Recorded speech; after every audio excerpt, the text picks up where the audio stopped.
Am I live now? Hello? Did I forget to unmute my microphone? Am I good? Hey! I'm muted. Yes, but now I'm unmuted. Thank you, everyone. Let's try this again. Hello, everyone. Welcome back to a brand new Stranded Alien Dawn live stream from our illustrious streaming room. My name is Jens. I'm part of the community team here at Frontier. And everyone is saying, sound now. Hi, Jens. Good, good, good, good, good. Thank you. Nailed it. Yeah, welcome. It's Friday, so we switched days today between a different game of mine that I sometimes stream as well. But next week we'll be back to our regularly Wednesday streams, and we'll be joined hopefully once again by everyone out there in the wonderful, wonderful community. Let's take a look over in chat and see who we've got here. We've got Osric42, of course, from the mod team, saying the shelter is looking a little bit bigger. It's because I moved it back, and you'll see why I did so in a little bit.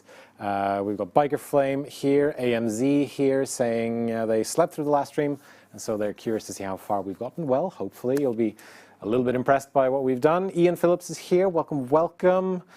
John Night Owl saying evening, everyone. Crispy Tater Tot, of course, is here. Shout out to Crispy, and of course, shout out to all the wonderful content creators and all the wonderful fans we've got over in our Discord. If you haven't joined our Discord yet, feel free to do so. We've got it closing up on like 2,000 people in there now. So it's becoming a good bunch. And speaking of our Discord and our community, in these streams, we like to build the streaming room set together with you out there watching.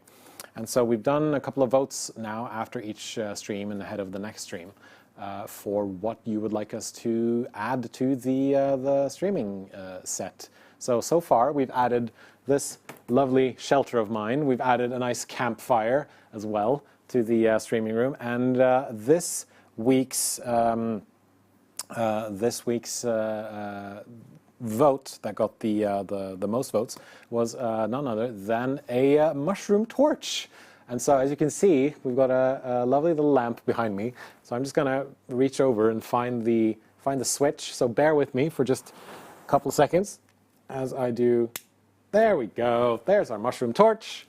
And if you didn't see it before, obviously you see it now. So here's our lovely little mushroom torch. and this will shine brightly in all of our future streams, and hopefully provide me and everyone else who comes with a little bit of happiness and a little bit of relaxation. And yes, we also upgraded the campfire that you can see on the table here in front of me. It's gotten a bit bigger since last time, which I really do appreciate. But yeah, it seems like people are definitely enjoying the mushroom lamp, which is good. Ryder says that they want one. So yeah, I mean, you can buy it on the internet. That's what I did. So that's definitely possible. If you are new to these streams, and if you're new to Stranded Alien Dawn, welcome. Stranded Alien Dawn is out now in early access on Steam, and you can pick it up there for about $30, I believe the price is. And it's a game all about managing a group of survivors who have recently crash-landed on an alien planet. And you have to keep them alive, obviously, and then eventually help them find rescue and get them off planet. And I mean, I'm assuming a lot of people in chat are already playing. If you're playing, or if you're planning on playing, then please sound off in chat. We would love to hear from you and what you think about the game. And for today's stream, I'm joined by two wonderful people from the dev team from Haemimont Games. We are joined by Kalina and Bisser. Hello, welcome. Hey guys, great to see you. How are you guys doing? Great. I'm really happy to be here again with Kali. We are very excited to join you. It's great to have you both here. It's an awesome ride. The early access that we're having is absolutely terrific. So yeah, we're really thrilled to be here. That's great. That's great. So for people who people might not know you, I mean, Bisser, you've been on stream before, so we can start with you. Why don't you introduce yourself to the community? Okay, so hey guys, thank you for playing our game. My name is Bisser.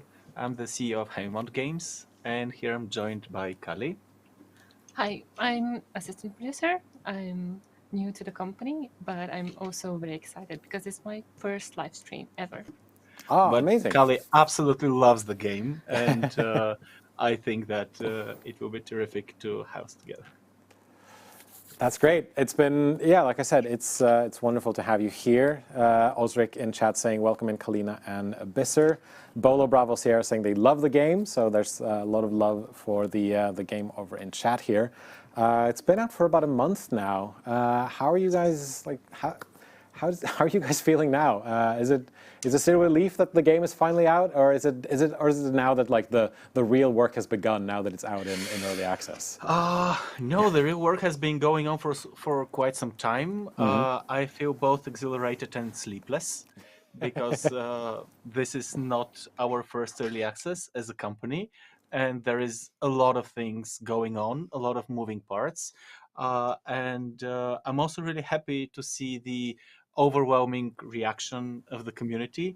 I'm also really interested in all the negative response that we're getting because this is how we make the game better.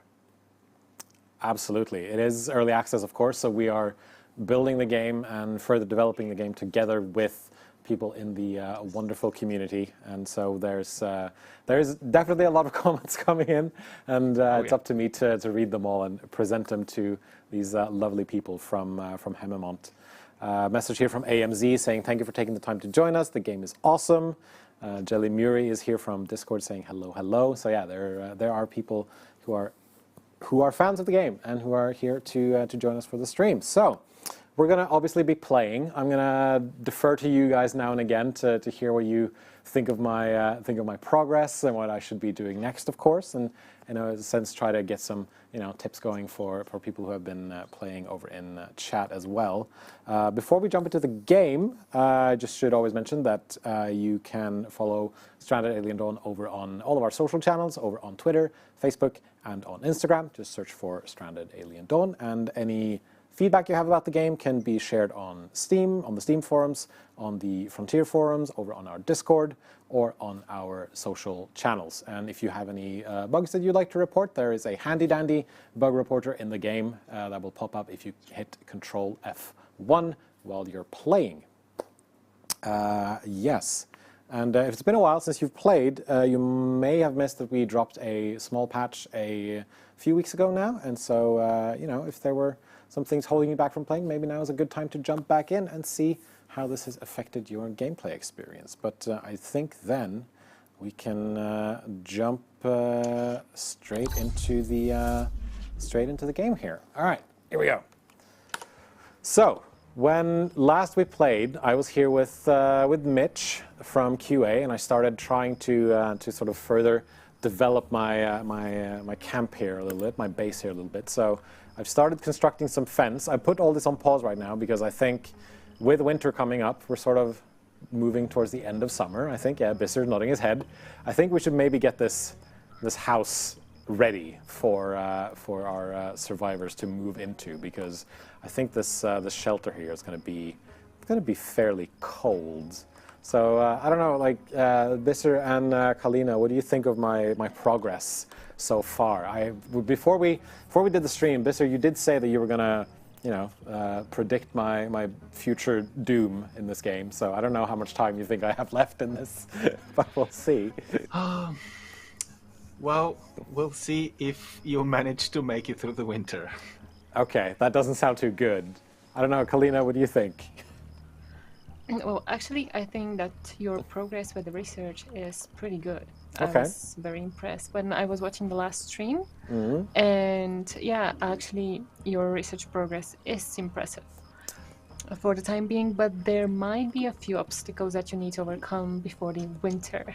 Okay, well, we should try to overcome those obstacles, and hopefully with some of your help. So right now, my main focus is trying to get this house here finished, and so we have straw ceilings. We just need to finish building these walls essentially, and for that we need a lot of wood. So we have some over here already, but Ken over here, I believe, is going to be eventually drafted into cutting down some of these trees as well. And if you're in chat and you have any questions you'd like to share or any comments or things you'd like to contribute with, then feel free to jump in and share them in chat, and we'll see if we can answer some of it. Obviously, not everything can be answered on stream, because you know we have to keep some things a little bit close to the chest, but we should be able to talk about some things at least. So yeah, right now at least I have most of my people here doing, you know, some tasks that I feel they should be doing. We're harvesting a lot of food for the winter, which I know is probably a good idea. I don't agree that much. Oh, you don't agree? All right. No. Well, Well, first of all, I definitely think that going for the house with solid walls, that will give you better insulation and warmer rooms for your survivors to sleep in is a very good move. okay. When we watched your stream, we also really enjoyed or appreciated the approach you took to storaging. So, job well done. You Thank have you. a pretty Thank you. decent progress on research, and there is one or two things that you're currently not paying attention to. And when we discussed with Kali earlier, we're kind of torn off whether we should share or look at you die slow and painfully. I mean, Slow and painful death. But to go back to the food, that's actually one thing that's not, in my opinion, immediately clear. Okay. But we think that probably you have overextended a bit with all those fields, and you're producing way more food that you actually need. I do. This is yeah, I have taking sort your of noticed survivors' that. time. I have sort of noticed that as well, because some of these camps are a little bit. Some of these farms are a little bit big, so I might actually reduce some of my buttermelon field here, for example. While Yeah, because they take a lot of time.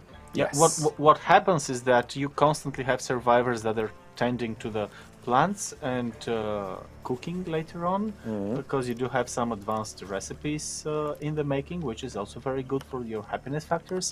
But ultimately, it's a balancing act, and you need your survivors to be making a couple of more things in order to survive the winter. The house is a must, but it's not the only thing that you should be keeping in check. Okay, so what would be your sort of, what do you think should be like my next steps now going forward? Well, first of all, I would focus like on equipment. I don't know if you have something planned. Okay, you have the leather vests. We are making leather vests. Language. And I think we also have here, we can start turning these this insect meat into synthetic cloth. And we can also craft some weapons. But I think the weapons, generally, everyone has something that they can fight with. If not short range, then at least long range. So I think you're good on weapons, but you definitely need some kind of clothes or armor for the colder periods. Yeah, and checking this panel with the equipment is a must when it gets colder. Okay, well, then we shall definitely have Quinn here make some of these leather vests for us. And maybe Ken, after transporting some of this wood, can get to this. I don't know, it's decent progress on this hut already. I mean, Quinn is a pretty fast builder, I'd say. But yeah, that is a good tip. Don't overextend when it comes to food. And I may have, like this grain farm might be a bit too big as well. There's quite a lot of grain here that I think might be a bit, extensive. So let's see if we can also reduce some of this down here. There we go. By the way, going for the pickling is a good strategy. Yes, overall. I did that. I just need someone to actually build it. This is my favorite production item in the game. To Oh, be really? completely honest, you can do a lot of stuff with the barrel. Yeah. And I figured since I have so much, since I have so many vegetables, I could then make some pickled stuff out of them. I actually think I'm gonna. Ultimately, if you make it to the first part of the winter, you will have to address the food problem later on, and the duration for which your food can last, and pickled vegetables is one of the ways to go there. Okay, yeah, that sounds like a good idea. So I might actually start to pickle some of these vegetables then, because I have quite a lot of them, as you can probably tell from my shelves here. Also, I would suggest like restricting the survivors from eating the pickled vegetables for now. So you make sure that you have those in winter, because right now you have a lot of raw food, but this won't be the case in winter. Yeah, I thought, because then it will essentially be stored and everything that's fresh will remain for the time being. For things like refrigeration and stuff like that, is that something I should probably look into as well, or is that not that necessary yet? At this point, I don't believe you have enough time to go deeper. For this winter, you have to survive the winter with the things that you already know. Otherwise, it's down the road. Okay. Yeah, it's not an immediate priority. There is a way to go without refrigeration the first days and weeks from the game. Okay, yeah. So I do know that I can just, once it's very cold, I can just leave everything outside, and then it should be fine for a while, I think. Poor Quinn here is not doing very happy.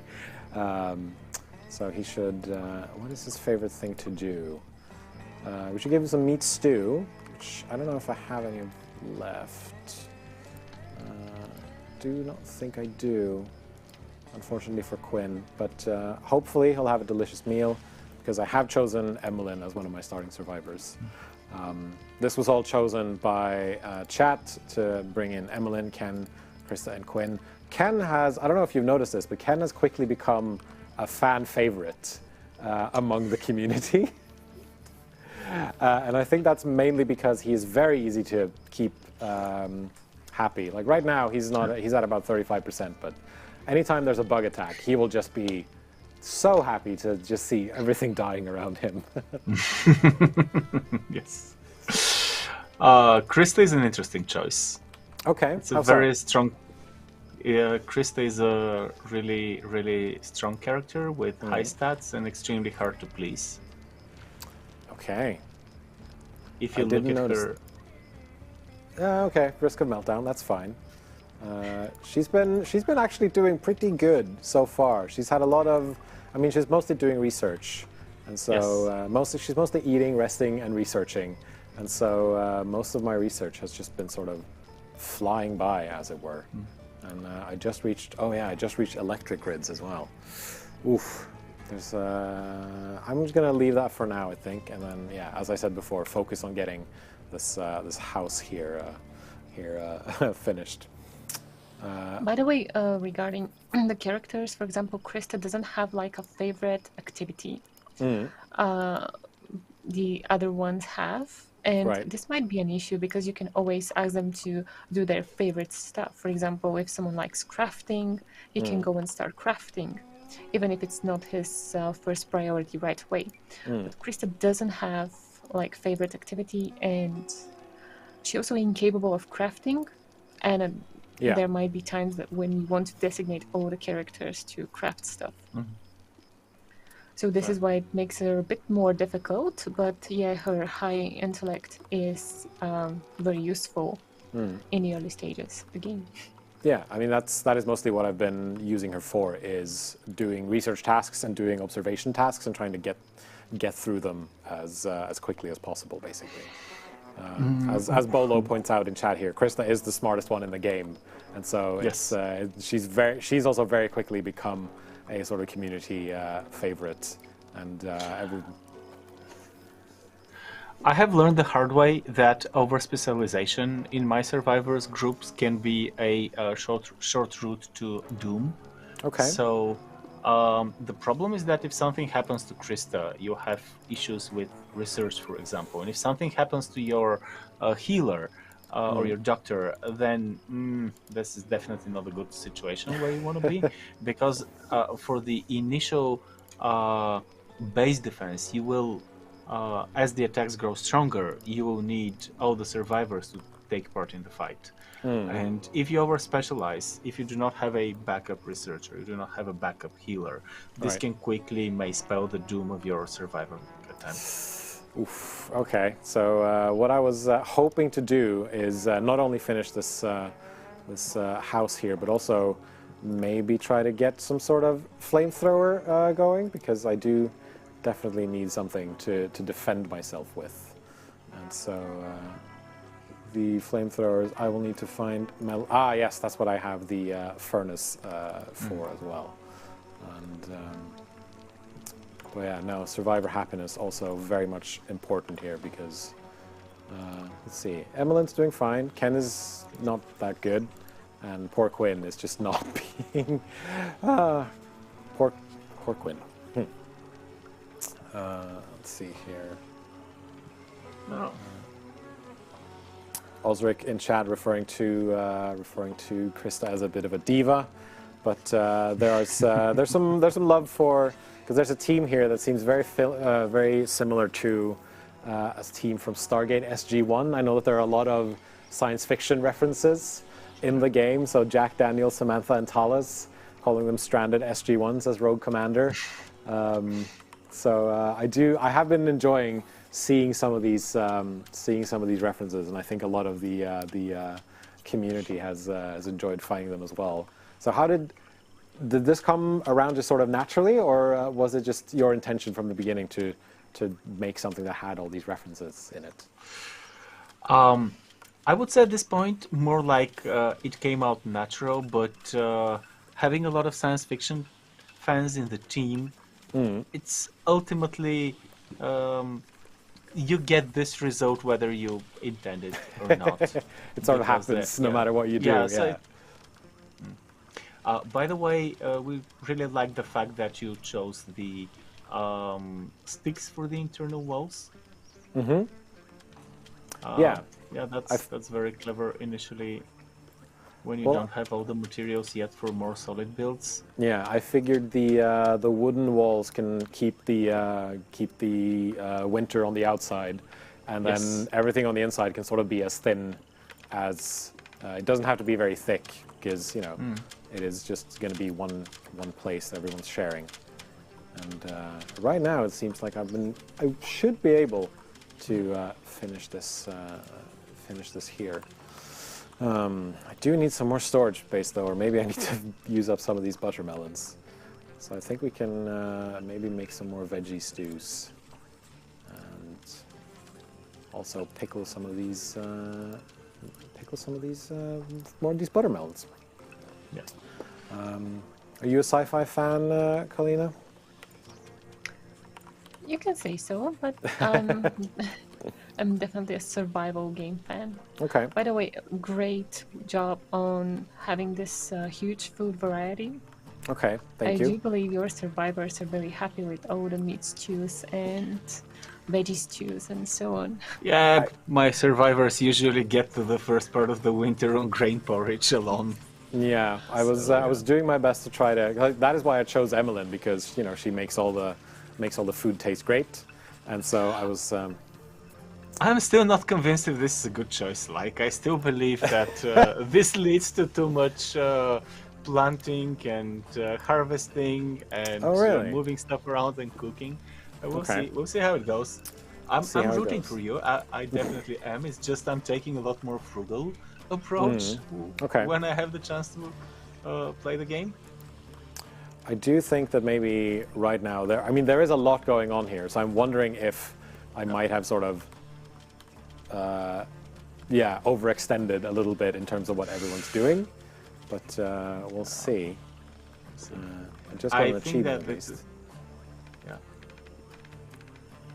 What were you going to say, Bisser? Yeah, when I'm doing my base, I try to make it a lot more cramped together, because this decreases the travel time to different points of interests. Yeah. It doesn't look that good, and it is definitely not so comfortable, but it's a valid approach.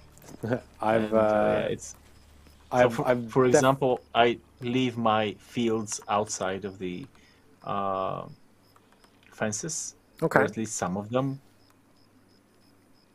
Is there a particular reason for that? Because from what I've seen, that leaves them open to being attacked by or eaten by wildlife. So I try to avoid some of that.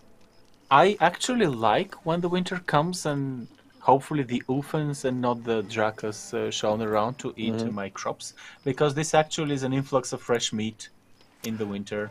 That is a good point. That is a very good point. So there are different approaches there.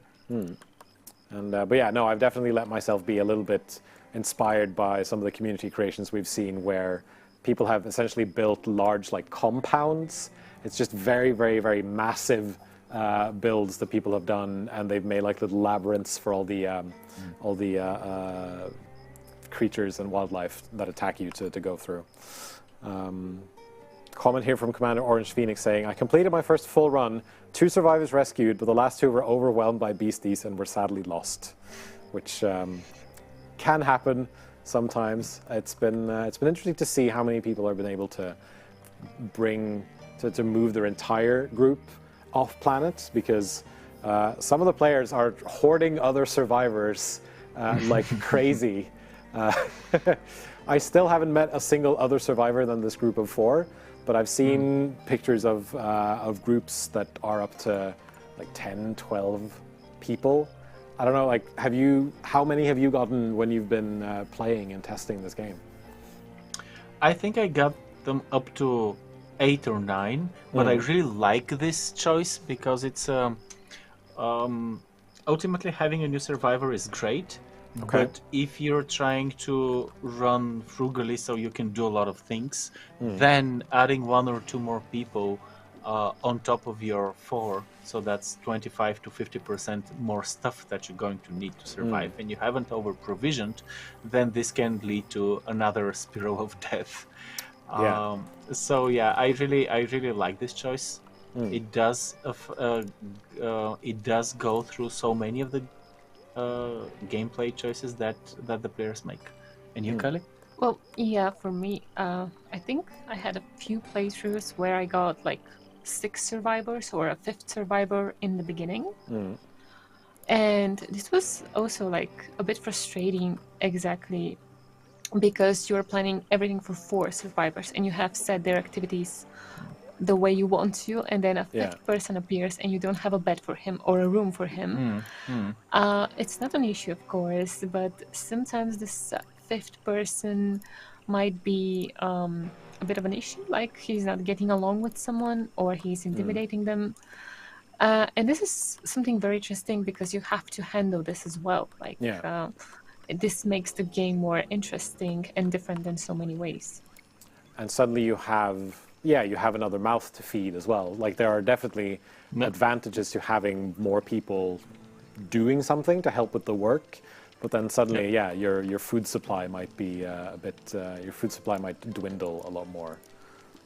Yes, please make clothes. It's the only way to survive. Yes, I was gonna try. I can't make the synthetic vest just yet, but oh, smoke signals. Large balls of smoke can be seen rising from a single location.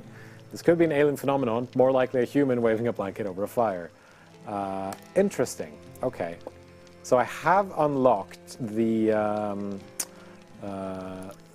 I forget where it's located. I'll find it. Don't worry, I'll find it. I have unlocked the hot air balloon. Still can't make it because I'm lacking metal alloys. But all right, what do I need for this? I don't think I have enough leather. Probably is what I'm guessing. Right, because that's the smoke leaf, and I have 20 leathers here, and some synthetic textiles. Yeah, so this is what I'm missing. You can just look at the materials in the top bar and see how much leather you have. So let's. I think we're going to make some fur coats instead, since I don't have the leathers for the armor right there. Let's try to use this on that instead. All right. There might be actually. Yeah, there's Ulfin right here. Ken, time to do your thing. Where is Ken? Oh, he's, you know what, Ken? Come here. You're gonna be very happy today, Ken. So, first time Ken did this, first time I had him hunt Ulfin. Well, Ken has had quite a rough journey because not only was he struck by lightning in the first live stream we did, which wasn't that great. I think he's still... Oh no, he's no longer suffering from lightning damage, which is good. And while he was suffering from lightning damage, I had him attack some Ulfin, and he was then stabbed in the leg and stabbed in the head, which then cracked his skull open. And so poor Ken poor Ken has had a bit of a tough life, but he's managed to muscle through it. And hopefully this Ulfin is just not going to attack me. We shall see, we shall see, we shall see. And it's looking pretty okay so far. Yeah. Come on, Ken, you got this. You can do this.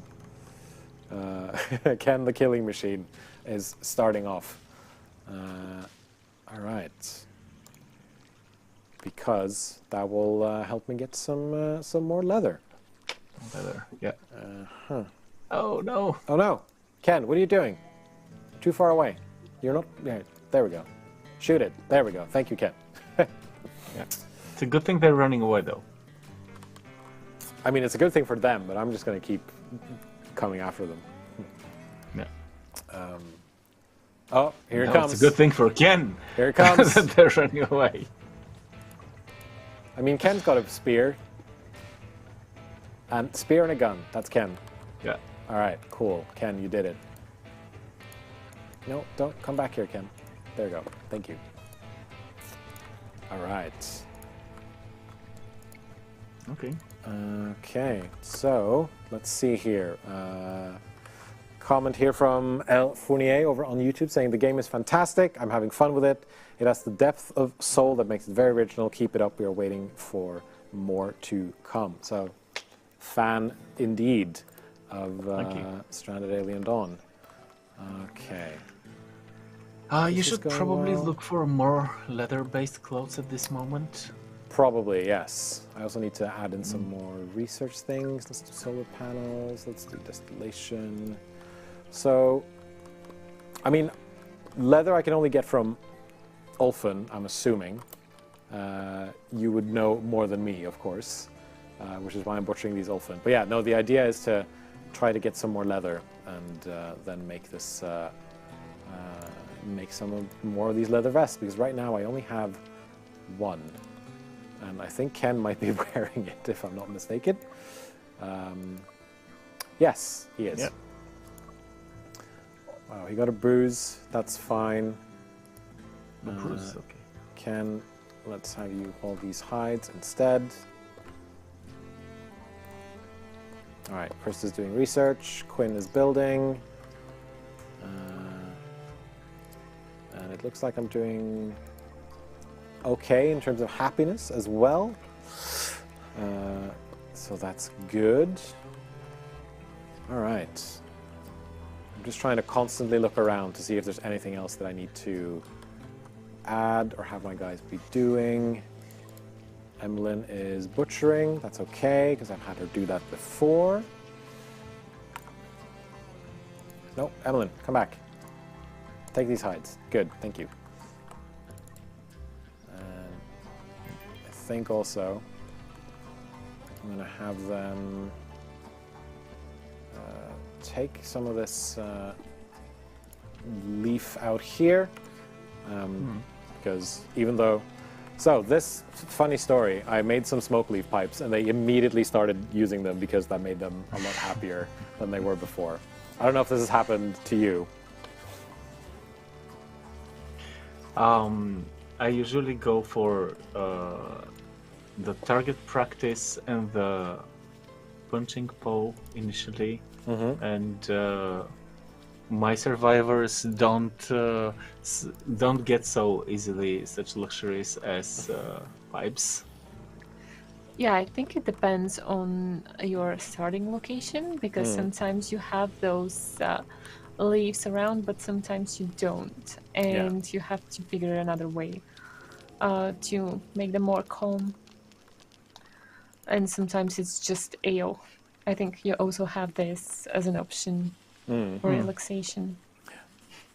A question here in chat from Osric saying, can we ask Kalina and Bisser what they found the most challenging part of development? Because it's been, the game is ongoing, obviously. There's more to come, but yeah, what has been sort of your most, what has been the most challenging for you when building this game? Definitely, I think that making all the systems click together, iterating on the systems until they started actually working together. Okay. There was this moment in the development where all the key pieces were already in the game, but it wasn't that much fun to play. And I wouldn't say that there was a one magical bullet that did it. We had to simultaneously work on many aspects, from construction to crafting to recipes to balance to tuning up attacks in different animals. And this was something special with this game. The moment where all those systems came together and the game started being actually fun to play, this was the moment we knew we made it. I feel like that's the story I hear from a lot of game developers, where there's always this process and then eventually they sort of, aha, like this is the moment, now we finally have it, because now it's been sort of put together. Oh, looks like we have another attack coming. What kind? And can you hold a little bit on the notification? Sure. So we have You have 13 7. overgrown insects and 7 bloated overgrown insects. I think I know what it means that they're bloated, and by the grin on Bisser's face, I might be in trouble because let's see. if you It's a good thing that your fence is complete now, right? no, they are not. They are absolutely not. All right, they're gonna come from over here. That's okay. But yeah, no. If you missed the small patch that that was released for the game, is that now you can have mixed animal attacks. So it's not just the small bitey ones; it's the other ones as well, which is going to be interesting. But you know, they managed to survive pretty well so far. We'll see here, but I should probably also, once I complete this house here, I should probably complete the fences as well. But your team has like good combat skills. Like most of the survivors have like at least 2 or Yes, except for Quinn, who's a bit indifferent to combat, but he's getting there, bit by bit. He just wants to hang out and make stuff and build things, but he's getting there definitely. So I think now we just sort of wait. Do you plan to until include him in the defense of the base? I always do, just to be on the safe side, because I figured, you It's know, all hands on deck. all hands on deck. Basically, yeah. Like the more people we have to, The more we people have. the insects can eat. That too, but it's also the more people we have to defend ourselves, the more people we have to take these things down. Amani Wolf says, I had a mixed fight with ground and air creatures. That was an insane battle. So yeah, that is also definitely something that can happen. I did start to build some traps here, but since I haven't finished up the fences yet, that won't really help me much. But for now, they're eating, they're having some tea, they're enjoying their day, and eventually, once a cup this of tea changes, before the storm. Yeah. Exactly. Ah, here we go. Yeah. All right, folks. Here we go. Also, I have...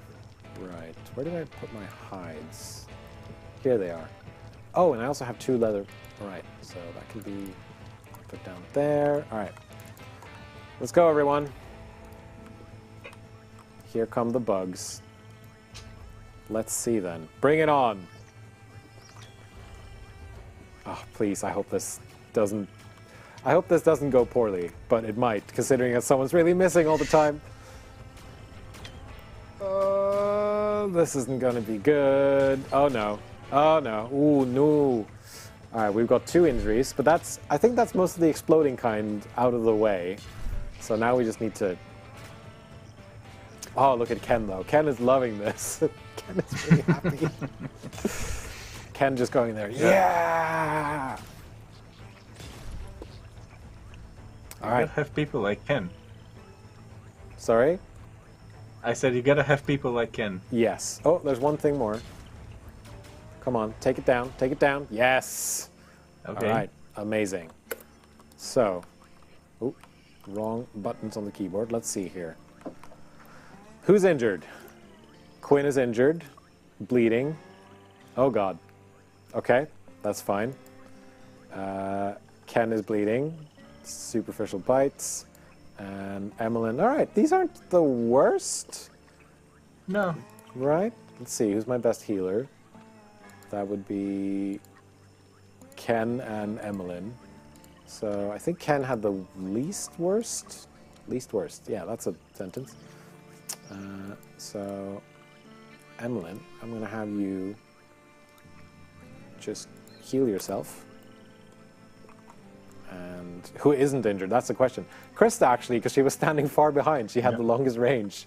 Because I think she has the pulse rifle, which is pretty good in terms of range. All right.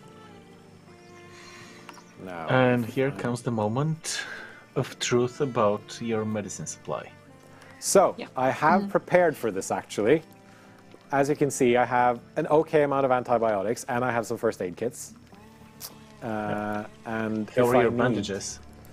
I have Well, I have one bandage, but we can fix that. We can definitely fix that, because we can... Let's see, let's remove that. So right now, yeah, I can make cloth from scrap cloth. I can also make bandages from scrap cloth. And if I need to, I can make healing balm from these glitter caps that I have. So I should be, I think I'm okay. Maybe, potentially. But yeah, let's try to make some bandages. Not out of cloth. No, not out of leather. But until we have about 4. Yeah. But it looks like we're fine. Yeah.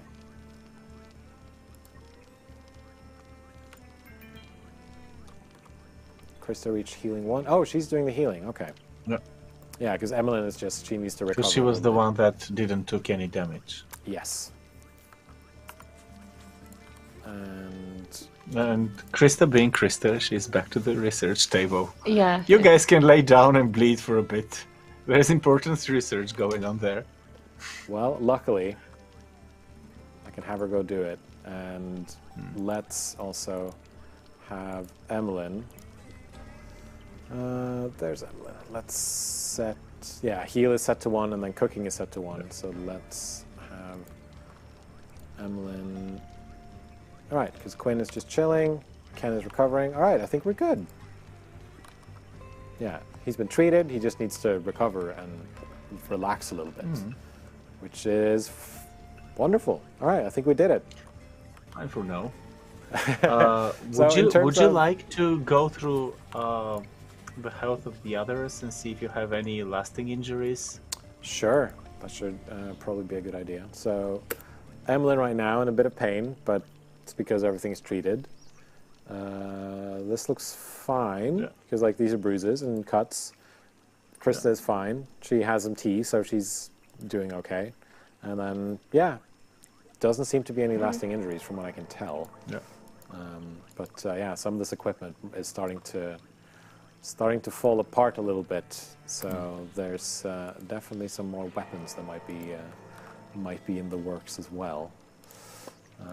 Let's do 2 bows. And I just need Ken to make some stone here, because I think that's for the tiled flooring. So in terms of, yeah, on a scale of 1 to 5, how would you say I handled the bug attack? Pretty well. Like, okay. I would say 4. It's almost perfect. Like I would say you got lucky that it was just the little biting bugs. Okay. Yeah. I mean, they are the most basic enemies, but you know, I like to take the little victories that I can. Yes, of course. But I do appreciate that Kalina was very positive, and Bissir was more like, "Yeah, you did fine. It's okay. You know, could do better." Yeah, as PS Falcon points out, I could have spread out and kited a bit more. They do tend to just sort of stand around and shoot things. But we'll get to it.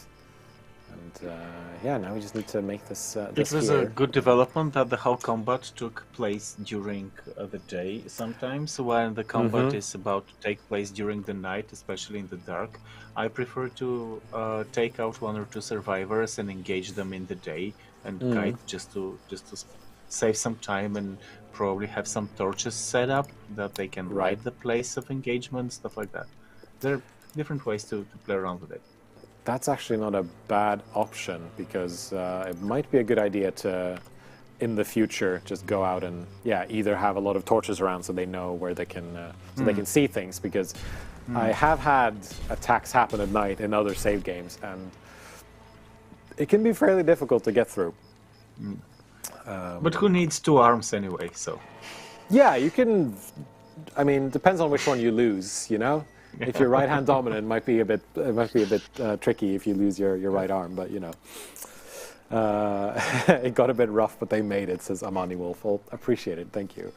If you're just joining us, by the way, on this stream, my name is Jens. I'm from the community team here at Frontier Developments, and I'm joined from Haemimont Games in the box below me that you're seeing on screen right now by Bissir and Kalina, and we're playing Stranded Alien Dawn, a planet survival sim where you're managing a group of survivors who have recently crash landed on an alien planet. And I'm just about ready to have my survivors move into this very cramped and very tiny house. And something tells me that they're not going to be... I mean, let's check out their... all right, so right now, it looks like no one likes Quinn very much. Which is a bit of a shame.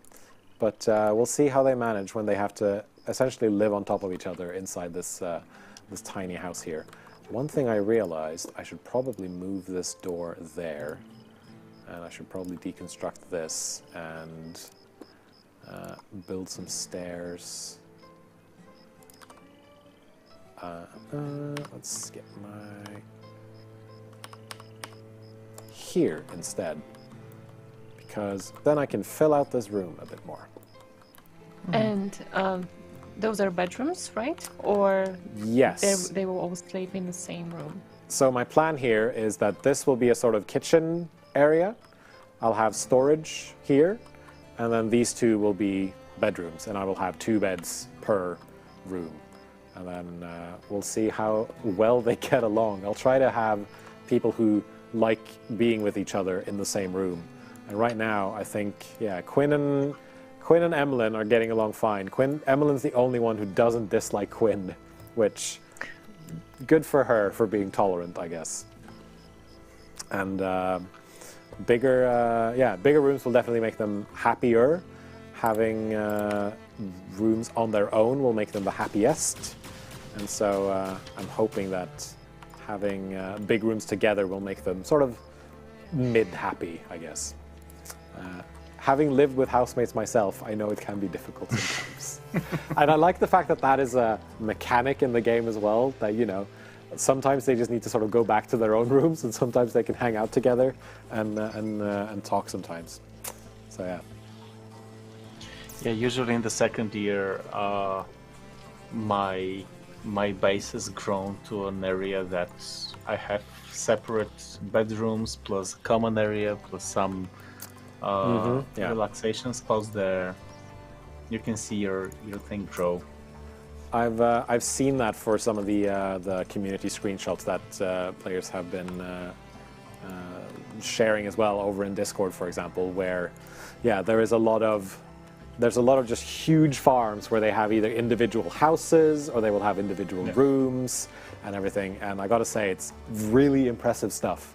If there's one thing I've learned while working in game development, is that players will always take what you have and what you think they can do with it, they will just do 10 times as much, and it will be 10 times as impressive as you imagine it would be.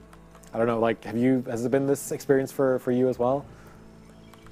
Oh yes, absolutely. I believe that we only fool ourselves that this is our game, because once the game is released, it becomes whatever the players want to do with it.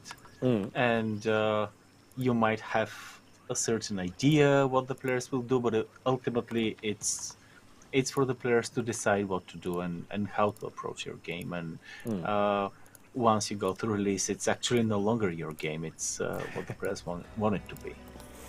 Yeah, exactly. This is interesting because you can play this game in many different ways. For example, there are people that would like to invest in defenses and build like those amazing tunnels that you mentioned previously, that you can direct the bugs to, and they go into traps and so on. And at the same time, I would never play this way. Oh, really? And it's interesting to see like a different approach. Yeah. So what would be your approach then, Kalina? Well, I would invest like a lot of time initially in research and technologies and resource management. My playthrough would look like yours. Like you have like very smart characters, like some people that can research, like most of your teammates can research. And this is also what I would do, like have initial strong research just so I know I can help them like have electricity and so on. And this would help me mid-game, not being too afraid that I'll engage in combat that I cannot handle. Yeah. And some people just invest in weapons and so on, and armors. Yeah. There was actually a question here from Master Fef saying, when it comes to light and like lighting up dark areas when you're in combat, does the person shooting need to be in the light, or is it the bug that needs to be in light, or is it both? I think they're basically trying to map out their tactics. So if you have some clarity on that, that'd be great. I think the last iteration that we have on that system is that the bug needs to be on the light. Mm-hmm. Yeah, because then I can see it, which is what makes sense. All right, that's our first round of pickled vegetables. And just as a side note, my playthrough would look really different than yours. Okay. Basically, my survivors will be miserable and on the brink of meltdowns throughout the first year, and my immediate goal will be to survive the winter. And only in the second year they will start getting more comfortable, and up until that moment it's only target practice and punching the pole for them, plus grain porridge and cramped compartments. So it's just, it's all misery until you manage to make it through the first year, and that's when some of the more comforting things can come in. Yeah. Makes sense. I feel like it's a very... But that wouldn't always work, unfortunately. Hold on. Let me... Oh yeah, right. I also need to maybe butcher some of these insects at some point. I gotta say, it's a very utilitarian approach Visser does, whereas Kalina and I, we try to make them comfortable all the time and make sure that they're happy. I would say you're spoiled by the insect attacks, and when the attacks are properly mixed, then it's a different story out there. Yep, for sure. And I've been sitting pretty safe, I would say. I haven't been in that much danger from the bug attacks, but I know things are going to get worse when I have to. Things are going to get worse down the line at some point. In one of the games, I think I actually mentioned that in the last stream. In one of the games, I fell victim to too much of a successful combat team that I had. Yes. Because ultimately I delayed automated defenses so much, and once my first survivor didn't, the first victim that didn't make it after the fight, effectively lowered my defenses significantly, because I still hasn't set up fences and traps. Just because I was so successful with advanced weaponry plus armor plus high combat skills that I was like, I don't care about that in this playthrough. Smart. No, it turned out to be the demise of me. Yeah, because at some point everything just gets too powerful. Yeah. I did see someone in Discord say that they did sort of a pacifism run where all of their survivors had 0 combat, and what they did was they relied exclusively on automated defenses. And awesome. Apparently it was tricky for a while, but eventually they managed to find a good combination of fences and traps and turrets and everything. And so whenever there was an attack, like all the survivors were just sort of hanging out in their in the base, just making sure that they weren't just literally just hanging out in the base. And then once everything was ready to go, they would just sort of go and mop up the rest and just do the butchering, do the gathering and everything, and then they were done basically. It's really interesting ideas like that make me happy, because I'm pretty sure that whatever we think of, the players will find more and different ways to play the game. So kudos to that. Yeah. There's certainly a couple of different types of approaches in chat here, where Yuri Makis says, I always try to prioritize happiness because happy workers are productive workers. And Dinar is saying, I camped out my first 2 winters in shelters. Basically put a heater in the sleeping shelter and used my cooking fire from warmth in the workroom. So it is possible to make it through winter in just a dinky little shelter like this, if you put your mind to it. Well, one of our colleagues prides himself that has attempted several playthroughs of living only in shelters, but with a lot of inside knowings of the systems and trying to work around and compensate for the lack of proper rooms in other ways. Yeah, for sure. Oh, right, these are my sticks. I'm gonna maybe turn off harvesting because I think these are done now. So let's have those rest a little bit. Everyone's gonna go to sleep. Poor Quinn. Quinn is quite the workhorse. He just keeps going on and on and on and on about making these beds. Which, yeah, kudos to him for being diligent. Makes It doesn't make him, you know, he's happy inside the room at least. That's good. That makes me happy to know. And then eventually, hopefully, he'll go to sleep. Oh, God, yeah. Krista, though, really flying through this research. But yeah, as pointed out in chat as well, regarding the sort of automated defenses and things, if power goes out, then you're kind of screwed. But that's why we have the armor and other things. How's my leather doing? It's getting there. Okay. Let's see. Yeah, we've made it into fall now, and so winter is approaching. Oh, okay. Animal migration. This I haven't actually come across before, so could you quickly explain what this means? Would you?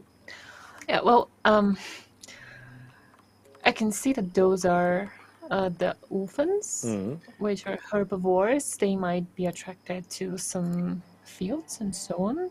All right. They might start looking for food. And yeah. And they might be heading my way in search of food?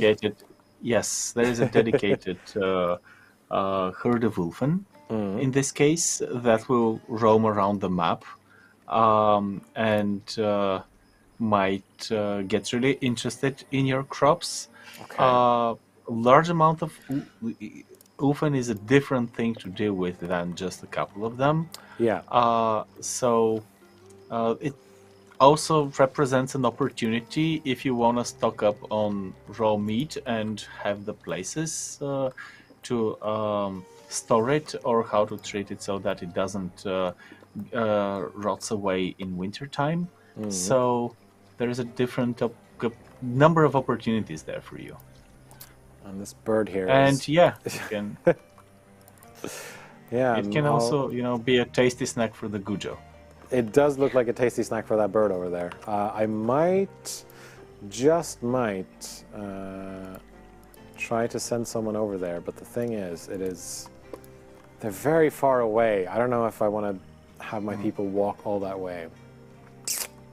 Because this has definitely been a tricky thing where last stream I had someone walk all the way over here to do some research, and then they had to sort of jog back to try to go to sleep at night. I wouldn't do that, but as I said, I'm optimizing for small bases, short walks, and miserable efficiency, I would say. You don't necessarily have to engage, I think. No, if they come here, then I will just let them come here, essentially. And this balloon is also definitely tempting me right now. Yeah. But I don't have the leather for it. And I think I also need to prioritize leather for when winter arrives, because some of these shirts and these jackets aren't they're not the best looking right now in terms of degradation. Small bases are great when just getting into the game. Also helps with expanding later, says Eurimakis. But yeah, there's a lot of people are definitely liking the flamethrowers because they work without power, and I think they might be some of the best things you can have early on when it comes to ground attacks. Oh, they're different colors. I like that. That's cool. Okay. So next up, I guess, would be to put this in here and just move this I'm also going to move this rack in here. Oh, I probably also need heaters at some point. Yeah. He says, as if not to give anything away. All right, let's do that.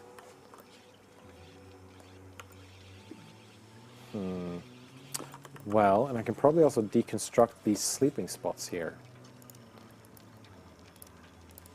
Because now I have beds for everyone. All right, Emmeline. And I'm going to be smart about this. I'm going to hopefully try to have everyone,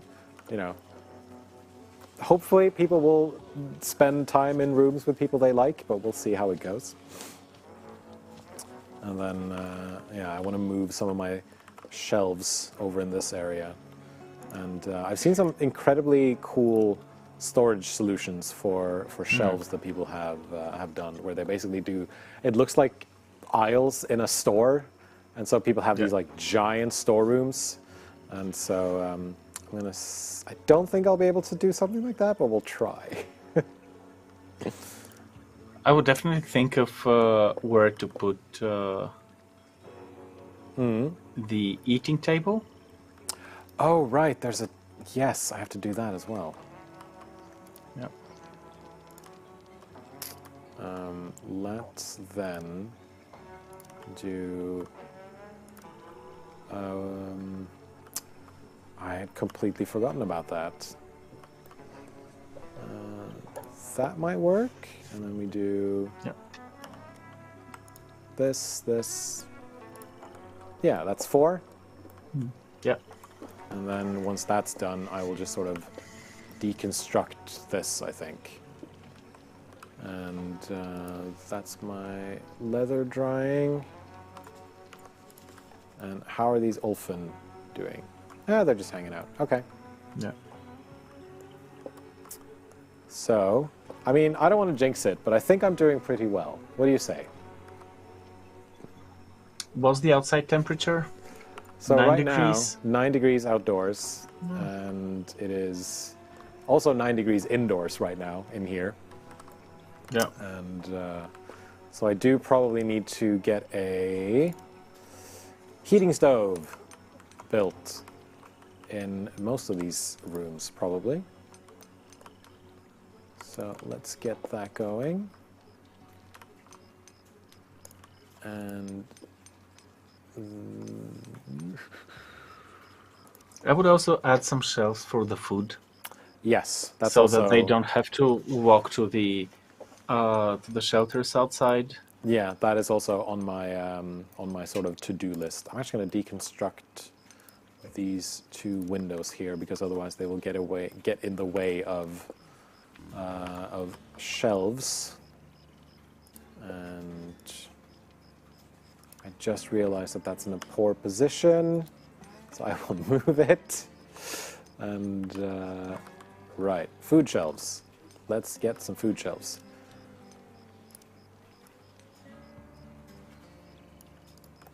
And once this has been moved, cool, thank you.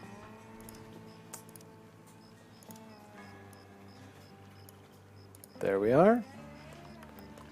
And, okay, we need metal alloys and we need sticks. All right, let's harvest some of these. And let's get some alloys made. Okay, cool. Always adds shelves, absolutely, that's what I'm doing.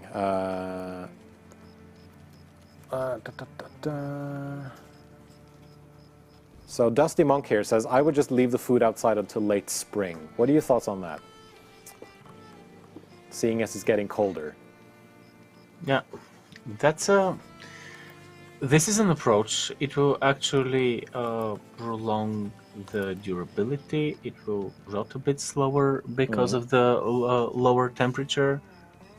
I prefer to have some ready... Well, the ready-made food will inevitably rot away. I would prefer to have it indoors so that so it's just close to them and they don't spend that much time moving stuff around. But again, I like compact bases where Yeah.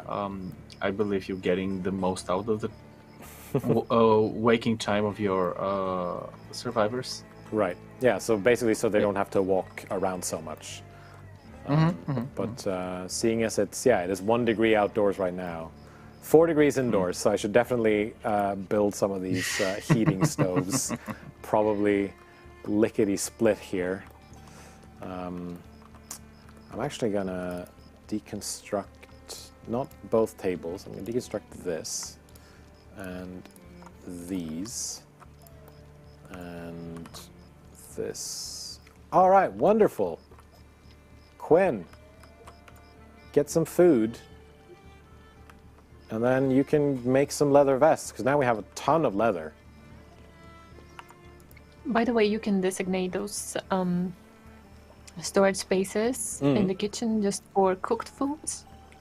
Yes, so I've been doing that a lot as well. So I've tried to set up storage areas where I have one shelf for this and one shelf for other things. And so I'm going to try to do that as well once I start to build some of these shelves inside the kitchen. But now we have an event. Don't laugh. I've been feeling a sort of calling to a point just beyond the horizon. Some of the others have reluctantly shared with me that they've had the same experience. What we have in common is we're not the brightest. People with high intellect seem immune to the calling. I feel bad for Ken now, because not only has he been hit by lightning, then he had his skull crack. Now he's just calling himself stupid. Survivors with low intellect will feel uneasy for a while. Let's unlock this cold source expedition, and then at some point, I will build this balloon. And then we will hopefully have some. Then we'll go on some expeditions, maybe in a future stream. Here's a question from Commander Orange Phoenix. Can you suggest the most efficient way to move items from one storage to another? That would be to you. The way to do that would be through. The best way to do that would be to enable those type of items in the designated storage and to disable them in the storage that is holding them. So basically, here, for example, if I wanted all these buttermelons moved, I would then disable buttermelon, and I would sort of turn buttermelon on in this shelf, for example. Right? And then depending on your activity setups, your priorities here, things like I think it's like delivery is that determines transporting. And so depending on how you've set up your activities, depending on how you've set up your priorities, sometimes they will immediately start to deliver things and hauling things around. Whereas, then turn up deliver job to max, as your make is. So that is that's also a tip that I've seen a lot in Steam and other places where people are asking, well, they're not doing anything. I wanted to move a thing from A to B. Well, then, you just need to take their delivery activity and turn it up to maximum, basically. So that would be the most efficient way. So what I'm thinking here is, in direct order is also an approach to do that. Yes, but ideally, I think, I don't know what it's with you. Sometimes I mix it up. I have sometimes I give them direct orders if I want them to immediately do something. I know that James, our producer, he likes to be very hands-off and just sort of give out orders, and then everything is sort of managed through activities. Are you? Do you do the direct approach? Do you try to be more hands-off? Like, what's your sort of play style? I do prefer the direct approach because I sometimes I forgot to dial back the activities, and it messes up the approach to different tasks in the long term. So that's why I prefer direct orders. And you, Kali? Well, I prefer to have them dedicated to certain activities, but sometimes they have conflicts with the schedule, which means that you have to force them to finish an activity before they go to bed, or they decide to relax. Sometimes it's just easy to give a direct order when they have something else scheduled, but you just need them to finish the activity, or to do something urgent, for example, craft medicine or bandage. Definitely. It really is depending on the manner of your emergency. Well, right now I think I'm doing okay, but there might be some of this equipment starting to get pretty old. So yeah, some of these emergencies. Let's see. Quinn is crafting pipes. I don't think that's what I want you to be doing right now, Quinn. Then again, the pipes make everyone happy, but we also have tea. So Quinn, if you could, let's get going on some of these leather vests. Because we definitely need some of that leather. Yeah, I would say that clothes should be like the first priority. Yes. Absolutely. I do think, yeah, I have one here, so I should just put that on someone. Quinn can probably wear that. Ooh, what is the cause of the meltdown risk on Ken? Can you check that out? He is just unhappy, it seems. Hungry and it's dark. But once Ken has something to eat, he should be okay, I think. He's been sort of up and down. I can also have him do his punching practice, but I think it's better if he eats something. Because right now, yeah, he needs his fullness. He just needs to do some relaxation as well. But once I've had him eat, once he does some of his punching practice, it should be okay.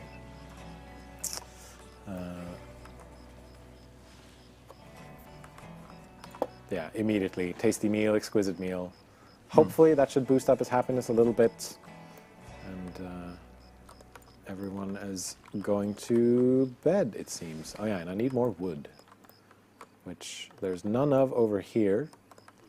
And these trees are not up there enough. All right, we need more wood. We'll figure out a way to do that. Let's just cut down this tree here. But yeah, no, I'm pushing further and further out to find wood, so I should probably rely less on wood, I think, and maybe more on stone or something else.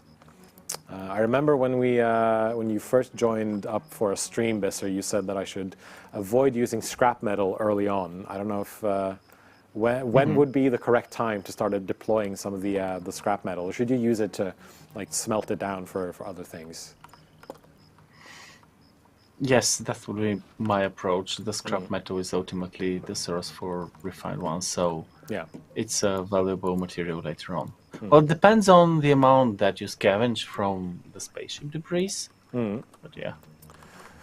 Yeah, so Ken is doing some scavenging from spaceship debris, but yeah, now I send him off to cut down some trees.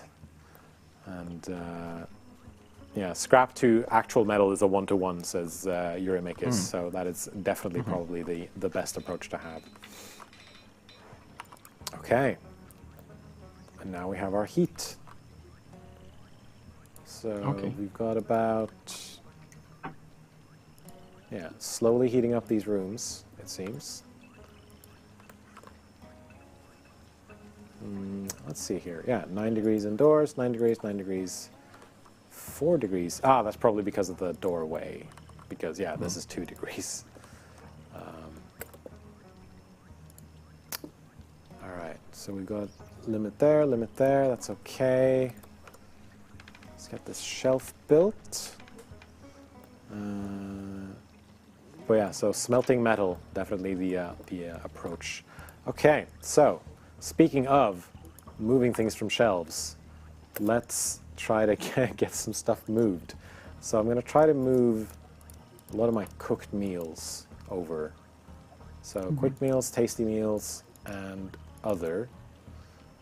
And I don't want any of this other. I do want my pickled vegetables over as well. So now we go in here and we basically hit this button. We go in here and we hit this button, and whoever wants to move some of the stuff, depending on their activities, should start transporting them.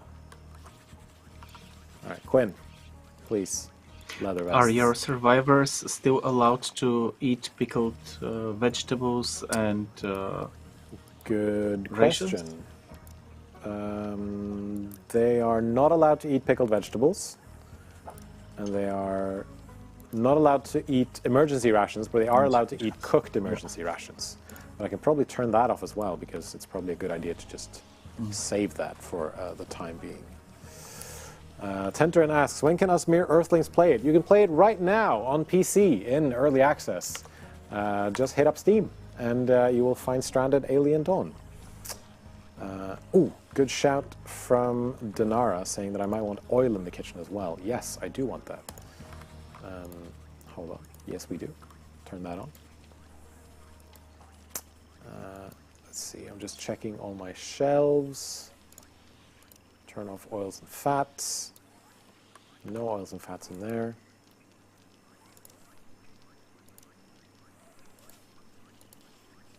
Just making sure. All right, cool. Yeah. There we go. Yeah. All right. And this is a prime example of what I've been talking about. Now, Okay. if those two buildings were pretty close together, you would be in a much Oh, you're efficient setup. This is less efficient than it should be. So the idea was to eventually move all of this into not just this, but to eventually expand the house and build more of it. So that is the plan going forward. It's not going to just be this tiny thing here. So we do need to get some more.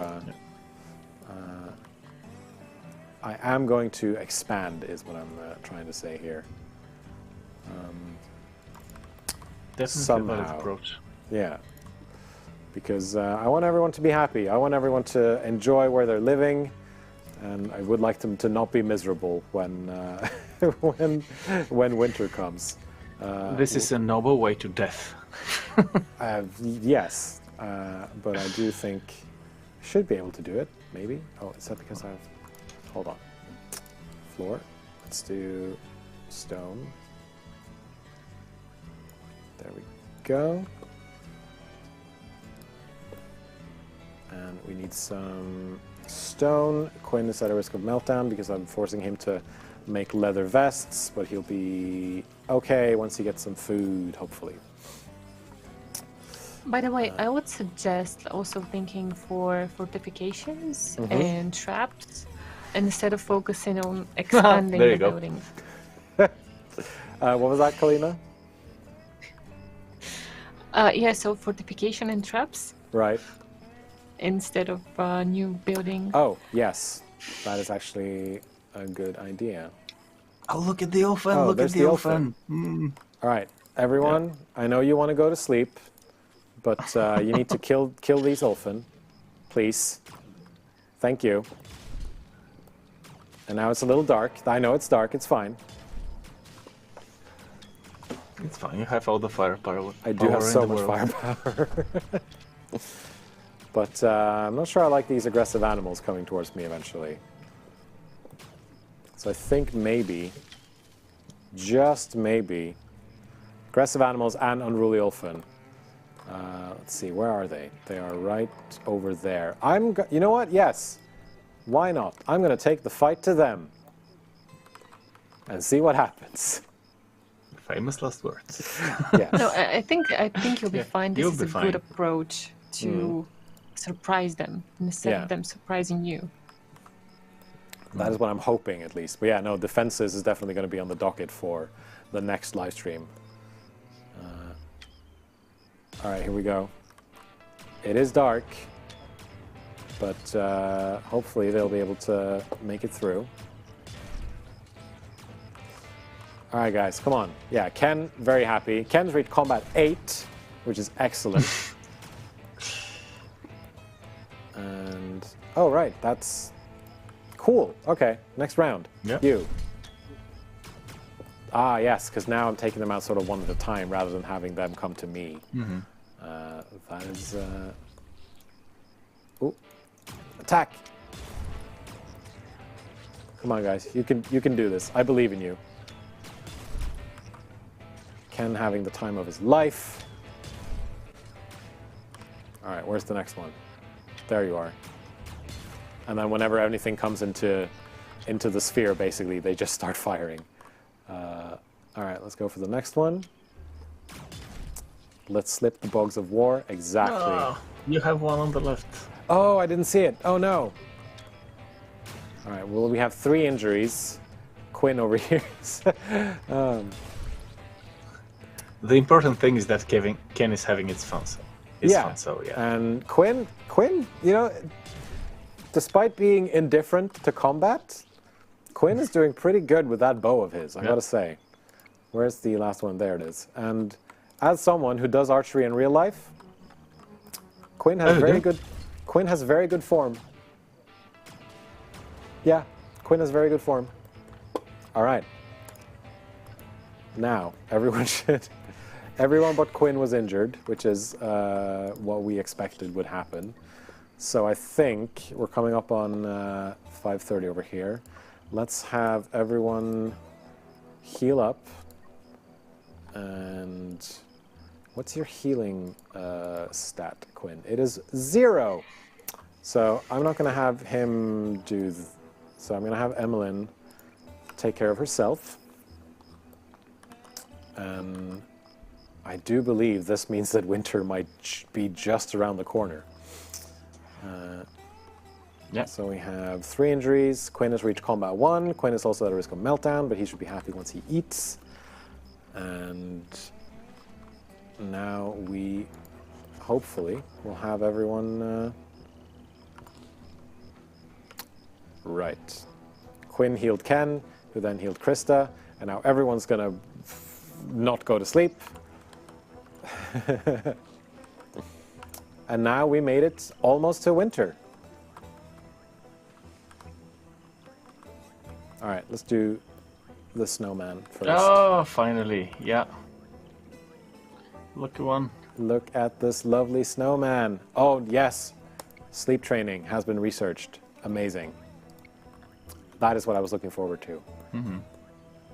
And right, because Quinn's favorite pastime is making snowmen, so he's probably going to be doing that a fair bit. All right. And we'll clear up some of these bugs later on, most likely on the next live stream. But I think we are then going to call it there. We made some decent progress, I'd say. I don't know how you feel, if this was good enough or if I should have done more. But I've made some progress at least. We've built this house over here, and I should get back to crafting some of this leather here for everyone to wear. And, I like the fact that you've managed to go inside just at the time the winter is coming. Mm-hmm. And I've also think that you're doing pretty well. Okay. For me, good. it's, however, still an open question whether you'll make it to the second part of the winter. I hope I do. But I'm sure that we'll understand that on the next stream. We will see. Great job on the house and on the rooms. And thank you. You also took care of the heating problem, because they have heating stoves. Mm-hmm. It looks promising, so probably you will survive. So, right. even though you don't have that much clothes, we're getting there. We're getting there. Look, he's very, very close to finishing this leather vest. Just about. Oh, come on, Quinn. You can do it. I believe in you. Come on. Yeah. The heating stoves. Yes, we are well on our way. Them Yes. go through. And So. yeah, the heating stoves will definitely be helpful as well. But of course, I will need some trousers, some shoes, and some other things for these guys later on. But I think we're gonna call it there. If we can switch off of the game view, Adam, thank you very, very much. And yeah, I think we can call it there for this live stream. And I want to say a huge thank you to Bister and Kalina over at Haemimont for joining me, for giving me all your guidance, all your tips, all your doom and gloom from you, Bister. Thank you. Yes, thank you for having us. It was great to watch you play, and Thank you. it was great to be part of the stream. Really can't wait to see the chat afterwards, because we haven't been able to. Oh, right. And looking forward from all the feedback that the players will be giving to all the channels. Thank you. I don't know about you, Kalina, but is Bister like this around the office as well, where he's just like, yeah, maybe this will go badly or not? Or is he more of a, is he more friendly? Oh yeah, he is. Okay. Just right in there. All right, cool. But yeah, no, thank you so much for joining me. This has been great, and thank you so much to everyone out there in chat as well. If you're both over on YouTube or on Twitch, then Heather G has just dropped a link to the Discord over in chat, so please feel free to join us there. Of course, also follow Stranded Alien Dawn on all the social channels. And finally, I want to say thank you to the mods for keeping it down in chat. Thank you to everyone who's joining us over in Early Access and giving us all your feedback and your thoughts. Thank you once again to Haemimont for hanging out playing the game. Thank you to Adam for making sure that everything on the technical side works out. And of course, thank you to my wonderful co-workers in the community team for being such amazing people. And we will see you all next week on Wednesday, and we'll figure out what to add to the streaming room by that time. So we will see you all then. Bye, everyone.